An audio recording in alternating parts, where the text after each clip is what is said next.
Both parties seeing a major shift in their economic policy platforms. Republicans, well, they're leaning toward appeasing Donald Trump and his backers. They've taken a very strong stance on trade and the border wall. In the meantime, Hillary Clinton catering to the far left.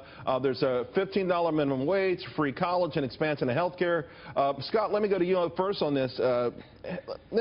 Listen, you know, I think the biggest winner so far on these platforms is the Chamber of Commerce. You know what? As much as we talk about the establishment losing, we didn't hear about so far GOP is not saying they're officially going to dismantle. They're in business now, right? They're staying in. You guys got in. You got the stay of execution.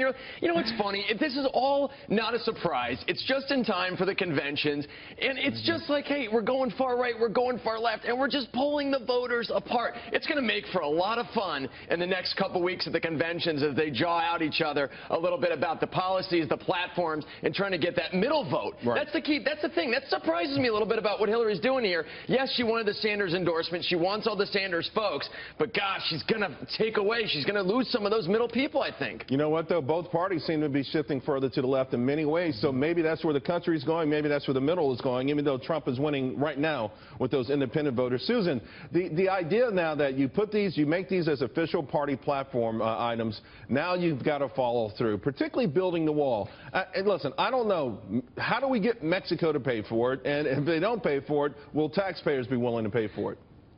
Well, that's interesting because you had Paul Ryan last night, you know, talking about border security, border security, border security, and that plays very well with the House Freedom Caucus, which Boehner had problems with. But when he would talk about another part of what Trump wants to do, rounding up people, illegal immigrants in this country and send them back, Paul Ryan was very quick to say that he's not for that. That's something that he doesn't believe is American, that it's good for the Republican Party or the country as a whole. So I think that you're not going to see his part. He's the Speaker of the House. You're not going to see him funding extra border security agents to round up these individuals. So that certainly was something we saw as a division last night. On the Clinton side, this is almost ridiculous. You have her moving so far to the left that she's actually, you know, now her positions are going to become more concrete. It's going to be far more difficult for her to go ahead and start moving to approve TPP if she becomes president after she has committed so far on the situation now. And on health care, she's okay with the health care situation. That's fine with the platform. She's copacetic with that.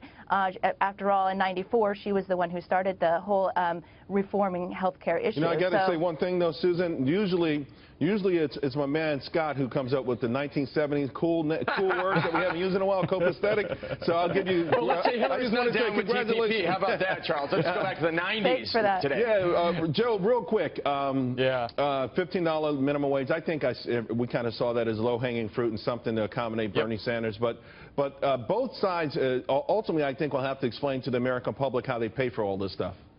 Yeah, absolutely. So listen, when we talk about party platforms, this is always the discussion around the conventions, because the party platforms is like, this is the only time we actually get to see that sausage-making process, and it's never pretty. But I actually think this year for the election cycle, we're looking at a little bit more of a base election, not a fight over this squishy middle.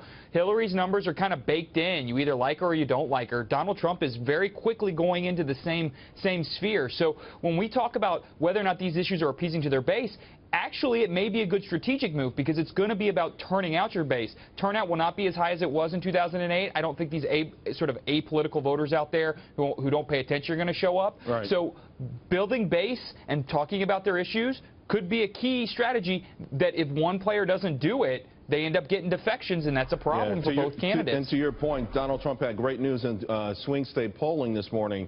The only red flag I saw for him was with the base. You know, it still feels like the base of Republican voters, he still has to find a way to sort of bring them over. Look at the turnout numbers he got in the primaries, too. I mean, Joe mentioned it. That could be huge. The turnout numbers that Trump gets versus what Hillary gets in his base, that could make the difference. I think turnout's going to be everything. All right, guys, I want you guys to stay with me, please.